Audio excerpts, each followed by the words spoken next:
Can I put this down? It's just on...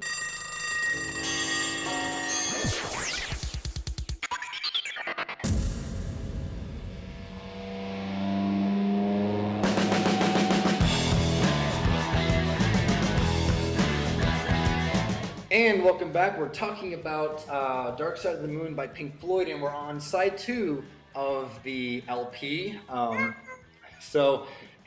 We're going to start off with, well, we have to start with the song that begins the side, Money. I'm probably going to say my thing for later. Becca, what are your initial thoughts on this song as a whole before we get into it? That's the first song I ever learned how to play on the bass guitar. That's interesting, considering it's not exactly the easiest. Well, the first song I learned how to play on drums was I Can't Explain by The Who. I don't necessarily go for easy, but it's the Pink Floyd single. It's the single. Yeah, it's the big one. Right. It was released as a single, reached number 13 in the U.S. singles charts, which of course was edited, but it's just amazing that they hadn't really broken through, and it took them with this song. I mean, you're right. This is like the big song on here. I'm sorry, I'm rude. I didn't get a chance for Garrett to say his initial thoughts on it. Well, hey. Well, I gotta say, it's one of the standout tracks on Dark Side again to me, along with Time and Brain Damage Clips. It's one of the best. There's not much more to say about it. It's awesome. It is. It's constantly played on the radio. I mean, anybody who even listens to the classic rock radio knows exactly what we're talking about. Yeah, it was also definitely one of my earliest songs too. Although it took me a while to actually sit down and think, okay, how do I actually play this? Because I mean, probably people forget that it actually is in 7/4 time signature. So if you're not careful, it's really tricky to do. And poor Dick Perry had to do the sax solo in 7/4 time too. Well, you know what? Dick Perry's a badass, and he can take care of it. He did, and it's just so funny that he does that, and David Gilmour does the guitar solo in regular 4/4 time. Yeah, because David was like, well, you know what, you can do that and stuff, but there's no way I'm doing it in 7/4. Funny that David Gilmour says he can't do something. Astonishing, isn't it? I will say this is another one of the songs that sometimes I feel like it goes on a bit too long, but when you get to the end of it, it's worth it. Totally. Really. I adore the song. It's actually one of my earliest songs I remember hearing, and I love it, and I even love the whole concept. We're talking about time and how people waste time. This is essentially, people waste money. I think I'll buy me a football team. I need a Learjet, and I don't know maybe you guys can answer this. I don't know if there's any underlying, if he ever says it directly in the song about how it's about, well, he does say about how corrupt it is, but yeah. I just love the thought of, that it doesn't take him like exactly till like the end of the song to realize, yeah, all this stuff is kind of cool, but hey man, it's not going to last forever. Yeah. That's just what I take away from it. See, this is I also think it's a criticism of just how much time and resources people waste on just obtaining money, even though it's just a thing to have. That's what, people rob banks and everything to get money, but once they get it, what the hell are they going to spend it on? Right? Right. It kind of creates that almost hysteria part of it too. Like, hey, you know what? I'm just gonna buy a football team. Yeah. So matter of fact. I think again, we keep talking about the universality of it, but I think you guys know me. I'll praise this album left and right, but this is really what adds to the universality of it. You could be listening to this at age 52 when you have a steady job, and you're still going to be obsessed about money. So I just think that is so universal, and I love everything about it. I love the opening bass, the guitar, the sax. I even kind of like sound effects. Yeah, I was about to say I even kind of like the cheesy money stuff at the beginning. Cash register loop. Just think about how Roger made that. The initial one, like the demo, he had this home studio where he had his wife's pottery wheel and a bunch of things, and he wrapped the tape around it. Yeah, literally had to cut up tape. And he is trash, and it worked. Yeah, I mean, what you said, like, yeah, he literally had to cut up tape and had to figure out exactly how to play it in the rhythm The of the. pottery wheel. Yeah, exactly. It was spinning. The tape is spinning like a pottery wheel. They give Waters so much crap, but he's really a brilliant man. Right. Oh yeah. I don't think many fans give him crap until later. This is a reminder that he did good too. Yeah.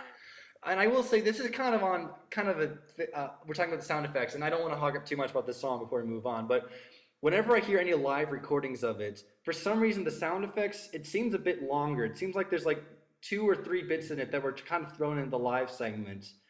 That's just probably in my ears, but for some reason I just feel like they should just stick to the original sound effects because they're all. Sometimes it is, yeah. Whenever you hear live, you'll hear like additional sound effects or additional things in there, and I just think that's just it's cool, but I think people are gonna. I mean, it's one of your biggest hits. Yeah. Don't paint a mustache on it on stage. So But one of the coolest things about Money when it's done live is that it's often extended to sometimes twice its length. It's so cool, especially when they do the breakdowns in the middle and Oh my in gosh, the. no singers and the little guitar licks here and there, and that's incredible, and it works. I really liked on Delicate Sound of Thunder version. They give Guy Pratt a bass solo, and it is so slick. I actually need to go back and listen to that because yeah, you're right. But man, you're right. Live, I mean, that's one of the great things about the Floyd. They'll take a song that you think is masterful enough, and you'll be like, oh, there's no need to touch it, and then they do something to it, and it turns into something obviously magnificent Yeah. afterwards. It's like that's it. This can't get any better. Oh wait, It can. the band who actually made it will know how to make it better, and then they'll do it. Right. Well, And they do it, and it's like Pink Floyd. yeah. Yeah. Well, I gotta say, It's about the One of- sweat. one of my favorite things about Money is that in the middle, when they do the breakdown, it goes completely dry. There are no echo effects on the guitar or on the bass or the keys or anything, and it just really smacks you in the face because the rest of the album is so swampy and wet and full of sound effects. And then you get this dry little bit in the middle, and you go, ooh, that's different. I like it. Exactly. I think, like I said, that's why sometimes I feel like the song runs too long because you really groove into the guitar solo and then it quiets down and then you're like, oh, and then you groove into the quiet part and it kicks back up and then the vocals come back in. So I feel sometimes it runs too long, but like I said, when it gets to the end of it, I'm so happy. Well, Tom, that's the best part is when it quiets down because that's when you're just sitting there waiting for it to come back in loud again. Right. But I'm saying it's kind of fun that you groove to the up tempo thing, then you groove to the quiet thing, then it goes back, and then blah blah blah blah blah. It's a real trip for me. Indeed. I love it, especially great segue, especially when it ends and it goes into my personal favorite song on this album, talking about us and them, and I'm gonna save what I think of it last. So Garrett, what do you think? Initial thoughts on us and them. You know what? I've said it before, I believe, on Triple Threat. Us and Them just doesn't hold as much for me as it does for apparently everyone else in the world. It seems to me that it's slow. First off, you notice that it's a slower song. It's a quieter song initially, and then that's the part I actually like about it. Is that the verses mainly, and then when it hits the really, the forward cry from the rear, all that bit, it just seems so ridiculously over the top to me that I kind of go, ugh. Well, that's your opinion. That descent into that part, just the bum, bum, bum. Oh, I'm doing it in the wrong key. Yeah. We get you though. Right. Well, Becca, what do you think of? Demo. I'm thinking about the demo because. Well, that brings up a good point. We should mention the song was called "The Violent Sequence," originally written, I think, 1970. When did they do it as a Brisky point? 69. Yeah, 69 actually. Okay. They came about was Rick was just sitting in the studio and they were playing this one violent sequence of the God, what movie was that? That was Zabriskie Point. Yeah. Worked on the Zabriskie Point soundtrack, and they're just like, "Hey, can you make a thing for this?" And he's just sitting there in the studio, and that scene is playing, and he just, kind of just started messing around, and it became one of the most beautiful chord sequences I've ever heard in my lifetime. And what did the director say about it? About why he didn't want to use it? It's too soft. The It sounds like impersonation that Roger Waters did on that same DVD that I keep referencing. I like it, but it's too sad. It makes me think of church. What a great line. Hello? It's brilliant.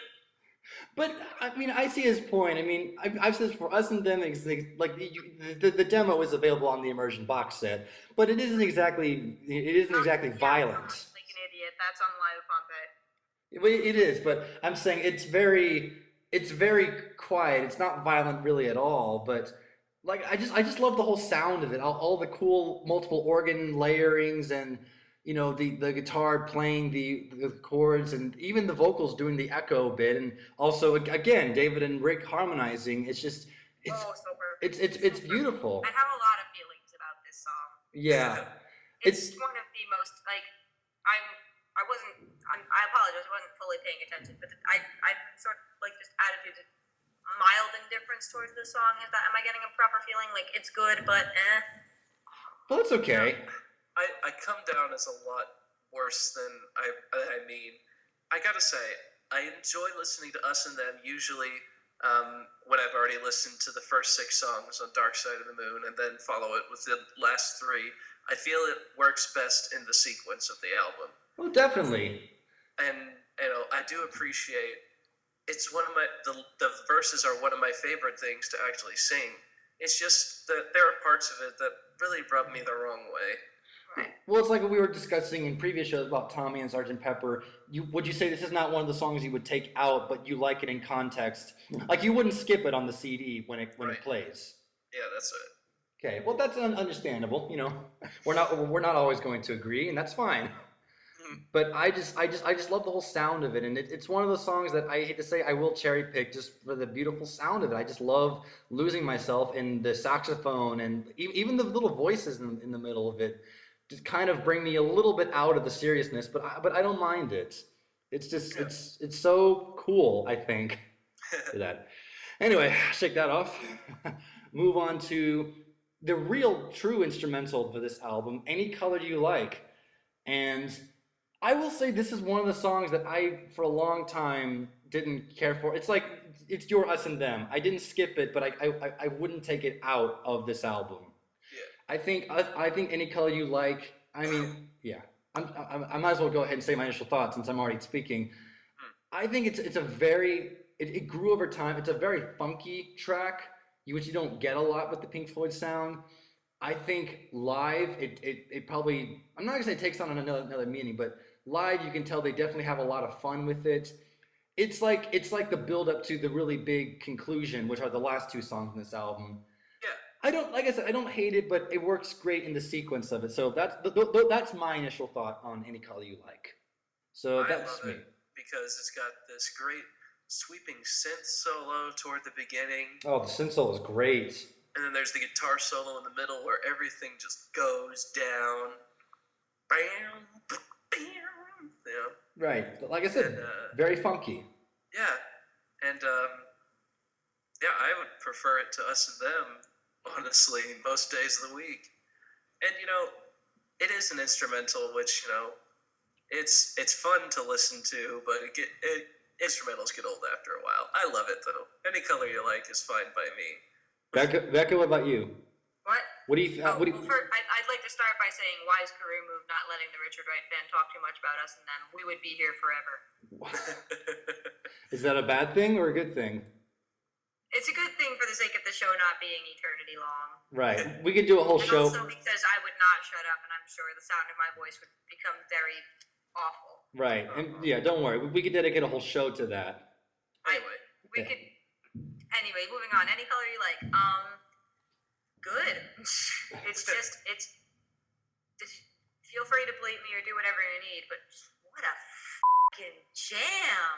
It is. Actually, that's a really great word. That's the word I was looking for. That's just the only sentence. It's a fucking jam. That's probably the best words that I struggled to find when I was saying about it. It really is a jam. It's incredible. I really like this instrumental a lot. Right. To me, it does not get boring. It grows and evolves in the way that it needs to like use up as much of it as it can and move on quickly before it gets old. It's just, what a jam! It's a great build up to the end to this album. Right, and what I really like, and I forgot to mention this with the insanity concept, with Any Color You Like, really you have to go by the title because it's an instrumental. Any Color You Like is that people go insane from the illusion of choice, because the full quote for Any Color You Like is attributed to Henry Ford. When he was making his Model T cars in the turn of the century, they asked, do the Model Ts come in different colors? And he said, well, they come in any color you like as long as it's black. I did not know that, actually, and that makes sort of sense. Yeah. And so that's all I can really take away for the concept for the song. Going back to Us and Them very briefly, Us and Them is about violence, because originally it was titled The Violence Sequence, and it's just disagreement in general, like, wars and diplomacy problems, and the fact that people just can't get along sometimes is what drives some people closer to insanity. I would agree. And Any Color You Like is one of those songs that, you just brought up the visuals and the color thing. It's one of those songs that I feel like if laser shows still existed today, that would be... Especially Pink Floyd ones. Right. Especially Dark Side of the Moon ones. That'd be a great song to Holy crap. yeah, that'd be a great song to do a laser piece to. Yeah, the closest thing I guess you can get is watching the Pulse DVD where they perform this. Oh yeah, that's right. I almost forgot about that one. My gosh, it's amazing. Yeah. Oh, good. And that performance isn't half bad either. It's really good. Yeah. It's here. It's exciting. It's actually a few months old now, but it's new. Hi, Triple Threat listeners. I'm Tom Rutia, and on June 16th, Avery, Garrett, and I will be going to see Paul McCartney live in concert at the American Airlines Center in Dallas, Texas. And to prepare ourselves for the concert, we decided to take a look at Paul McCartney's new album called New. With this album, he still has his foot in that pool of weirdness, but it's definitely weighted out to a more pop-friendly environment. I don't think Paul makes albums for the digital age. I think he just makes them... I didn't either, but I kind of feel like this one is. Join us as we review and discuss the album and how it is placed in Paul's solo catalog. It's not the album made by an old guy for the most part. It actually feels like it's a new man making this, a young man making this, even when he's a man in his 70s, 80s. We'll hope you'll join us for a new show all about new. And thanks for listening to Triple Threat.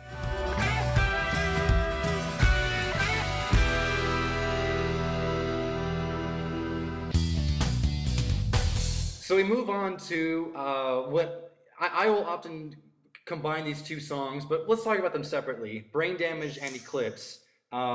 Really, Roger singing for the first time on this album. Yeah. Which is kind of interesting that, we often, well, he is credited as making up the whole concept, but he doesn't really, that's one of the few things I've noticed as I've listened to this album over time. I go, wait a minute, Roger's not really singing a lot. I feel like he's not representing his ideas as much as... But, and originally he wasn't even going to sing these songs. It was just going to be David, and David said to him, hang on. You haven't sung at all on this album. We haven't planned for you to sing anything else. And this seems, it's a really easy song in your range, and it seems very personal to you. Why don't you give it a go? And so he did, and it's become... Brain Damage Eclipse is my favorite section of the album. It's pretty high up there. I mean, just like I said, these two songs, I mean, you really can't put these anywhere else on this album. Yeah. You must end with the suite of Brain Damage and Eclipse. I think it's a beautiful song. It's a beautiful ode many people would say it's an ode to Sid about talking about the lunatic and how he's on the grass and how he's in my head, all that stuff. Do you guys always connect Sid with this song? Well, I would say he's definitely an inspiration for the concept of the album in general, and for certain lines in this song, like the band you're in starts playing different tunes.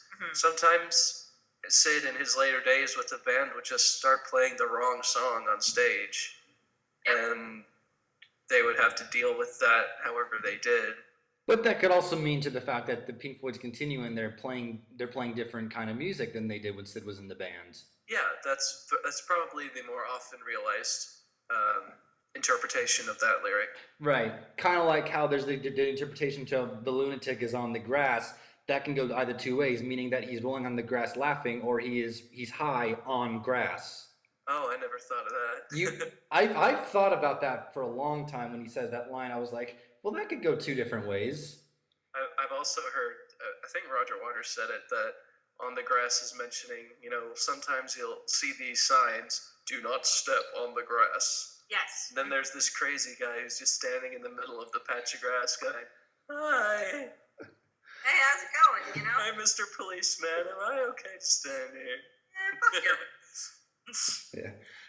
I just think, many people would say that it's an obvious reference to Sid. It definitely is there. Like you said, it's inspiration, great word to use there for these songs. Especially, when you were talking about how maybe Roger Waters connected to it. If you, again, going back to the Dark Side DVD, we're getting a lot of plug-in for that. I believe there's a clip of Roger Waters performing it on acoustic guitar just by himself. And it's wonderful to hear. There's no other overdubs on it, and you can kind of hear that he was always meant to sing this song in a way. Yeah. I just think it's really beautiful, beautifully put, and I even like the little the laughing sounds in it, and especially towards the end when you get to the voice saying, "I don't really have much to say," and then gosh darn it. It kind of explodes into the final song in this album. Yeah, I also really like the synth solo at the end of Brain Damage. Oh, it's produced really well. I mean, one thing we didn't even talk about is how beautifully this album is recorded. I mean, we can talk about remastering and things like that, but this album is just recorded so well. Yeah. That's why everything has like a really rich texture to it. Yeah, there was actually some disagreement. I mean, this is again mentioned on that DVD. There was some disagreement over the production of how the album would sound in general.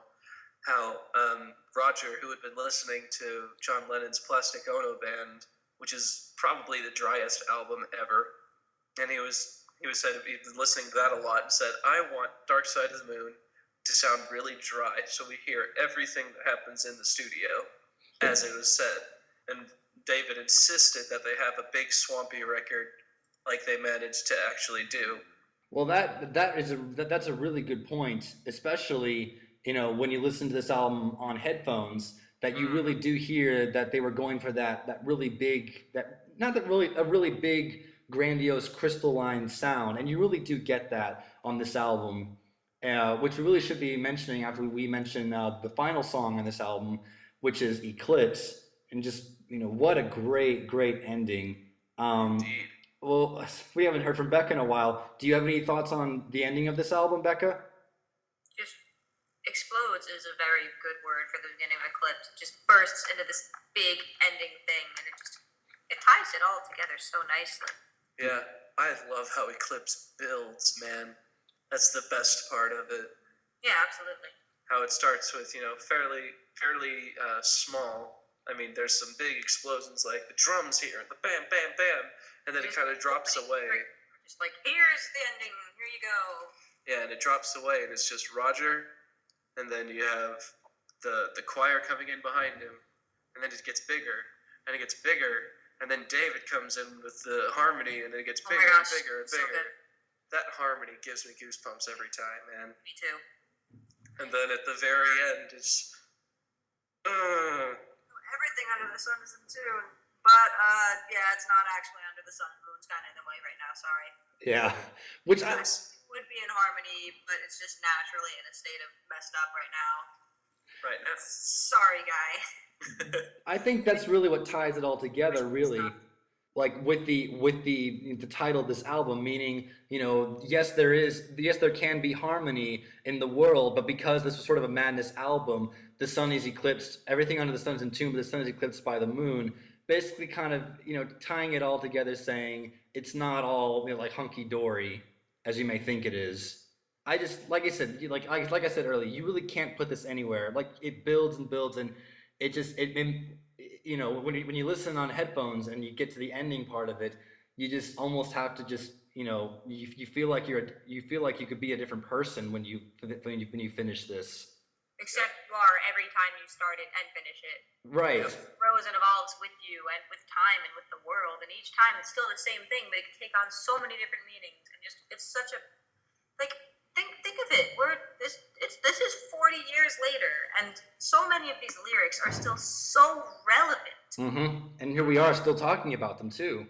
So it really does add to the timelessness of this album. And some albums can sound very dated, and sometimes it may have that 70s feel, like with the synthesizer sounds.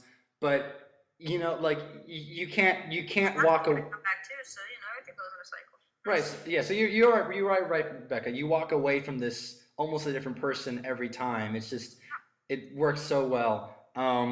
Couple of interesting things to note. Eclipse. If you turn your headphones up really loud at the end after the heartbeat, you can hear a little bit of an orchestral version of "Ticket to Ride" of all things.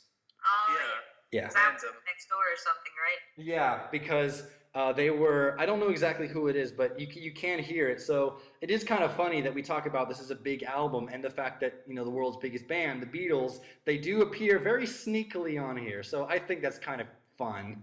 Yeah, that wasn't intentional, by the way. They just happened to use a tape that had that on it, and they taped over it, and it didn't entirely get deleted. Well, there you go. And also, Paul and Linda McCartney were interviewed for this album, but their clips were not used because, and here's the quote, "trying too hard to be funny." Interesting, Henry McCulloch, who was a member of Wings, Paul's band at the time, he was interviewed, and they did use his line, "I don't know, I was really drunk at the time," on this album. So when you hear... I love the story of that line, because the question they ask is, when was the last time you were violent? Which leads into the violent sequence, Us and Them. And he says, "I don't know, man, I was slammed." And then, but you don't hear on the albums that they interviewed McCulloch's wife, and they both said the last time they were violent was when they were fighting each other while drunk. And then the question they asked right after that was, "Were you in the right when you were being violent?" And they both said, "I don't know, man, I was drunk." And Roger Waters has said, "That is so sweet." Good for them. But I think that's, we almost didn't even talk about that. Let's just briefly talk about that they wrote out a series of questions to ask random people. And according to David himself, it ranged everything from, what's your favorite color and what's your favorite food, and all the way to when was the last time you hit somebody and would you ever do it again? And they took the answers. Yeah, so they took all those answers and scattered them throughout this album. And so it's really cool to hear the different personalities. Like you hear Roger the Hat, who, his answers sound, very maniacal and kind of, villainous. He also sounds like he's definitely trolling everybody who's listening. Right. I'm not scared of dying. No way, not me. Yeah. Yeah. I also think just the having so many different voices around it's like voices in your head, especially the different personalities. It's almost adding to the madness theme. Yeah, totally. Like you're here sitting with this music, and you're basically being the key to unlock the door to some important introspection, which makes you a different person each time you walk away from this album. And all the while, you've got these little voices telling you, no, that geezer was cruising for a bruising. Or, there is no dark side of the moon, really. It's just these voices. Yeah, you hear the voices. By the way, do either of you know who the woman was on the record? Because I have no clue. The woman who said the "cruising for bruising" line. Yeah, and she said she's not. She didn't say she was frightened of dying. I actually don't know. It'd be kind of interesting if Pink Floyd, I'm sure they have the masters to actually play these these tapes and we get to hear the entire questions and the answers. But that'd be an interesting thing to find out. But no, I don't know who she is. That'd be cool. Yeah, it'd be interesting to see if they could compile a list of all the questions that were asked and like each person's answer and then who said what. That'd be a cool thing to have. Definitely. To be able to have that. So we have covered every track on this album, and 40 years later, we're still talking about it. And I think that also adds to the voices, is that even nowadays, people are still going to have these same thoughts in their mind. And we're still finding new stuff with this album too, man. Exactly. This is an album that I have no doubt is going to, be here for another 40 years, and we really hope it does, because it's been reissued and remastered so many times. There are live versions of this album. There's the immersion box set. There are documentaries about this album. It's everything, which we won't talk about because we really just wanted to cover the album in general. So I think this is, we'll obviously get to rating it. So let's go around and rate Dark Side of the Moon, the album that we know and love it. Who wants to begin? 10 out of 10, my favorite album of all time. I'm just going to be a blithering. Garrett? I adore everything about this album. Yeah, I give it 4.5 out of 5 TARDISes. What? Just out of curiosity, what knocks it down? You're The wrong. fact. What? You're wrong. What was It's that? 5. What's that? No, you come here. No, Sorry, kid.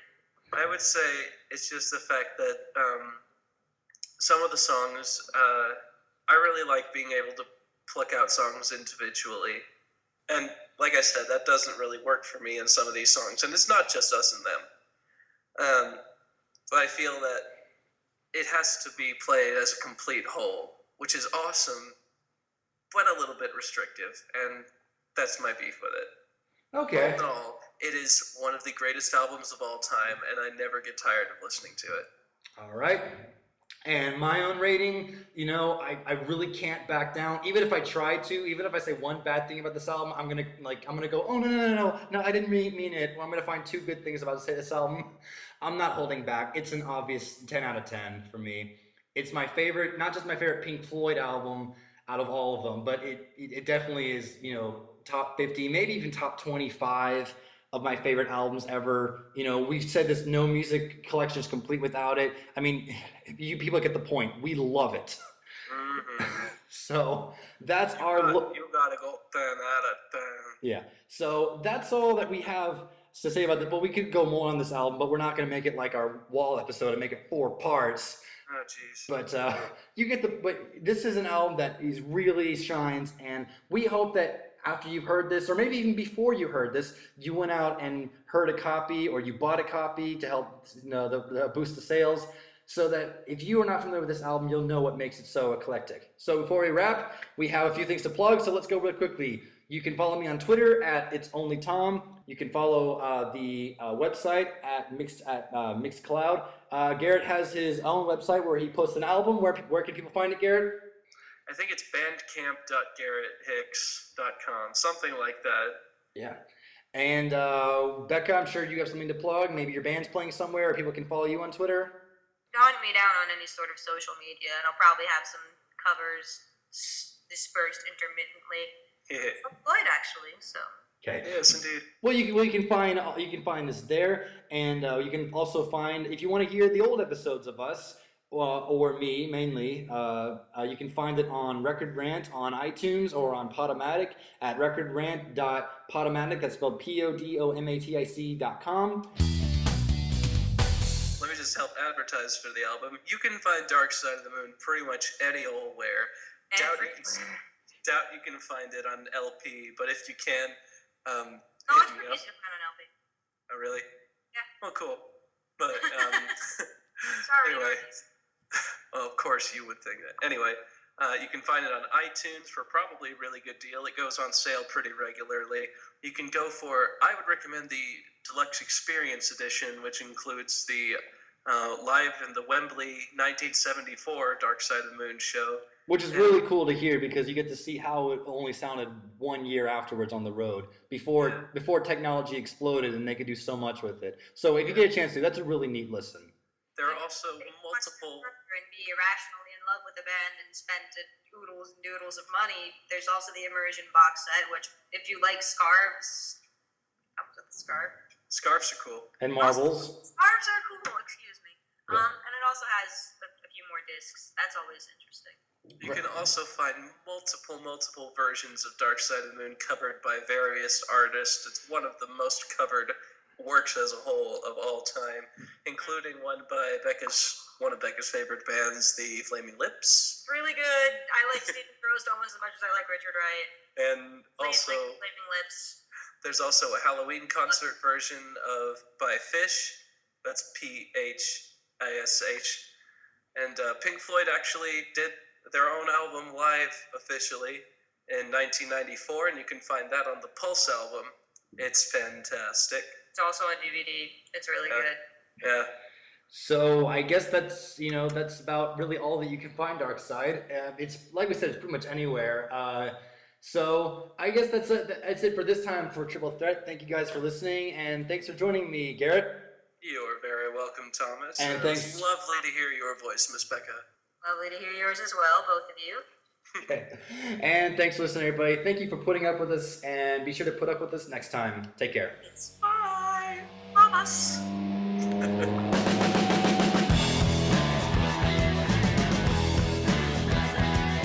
And that's just about going to do it for part 2 of our look at The Dark Side of the Moon by Pink Floyd. And a great way to wrap up our series on the big ones here on Triple Threat. We hope you enjoyed the show, and if you have questions or comments for us, feel free to visit our website, www.mixcloud.com/triplethreat, and leave us a message in our message box on our homepage, or a comment in our comments box on any of our episodes page. And now that we've taken some time off for a while, we'll be back with more episodes to come in future weeks. So from all of us here at Triple Threat, thanks for listening, and we'll see you all next time.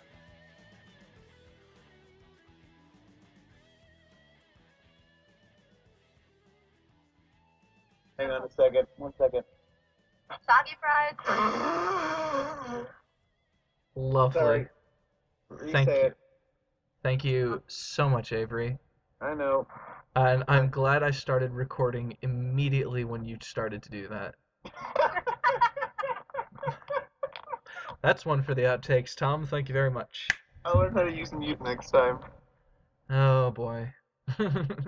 That's what the mute button's for, Avery. Yep. All right, Looking on the website, though. Looking at Breaking Bad action figures. of course. Like you do. That seems so appropriate. Like those Django and Chain action figures that got banned. So, yay! Someone finally listens to us. Yay! Yeah. Have a listener? Yes, we Oh do. my gosh, Becca, we have a listener. I'm pretty hyped. Thank you for not getting sick of our voices and putting up with my incessant babbling about Richard Wright. It's sweet. Right, so yeah, thanks for putting us... He's a saint. Right, so thank you for Real putting quick. up... Oh, did you want to say something, Garrett? Guys. I haven't filled the quota, and this is the Pink Floyd episode. Yes. What am I doing? Hey, we've just been keeping you in line, Becca. True. I mean, I didn't get to talk about us and them. Not too much, no. Like we said, that's a whole nother at least 2 shows right there. Yeah. Now, real quick, guys.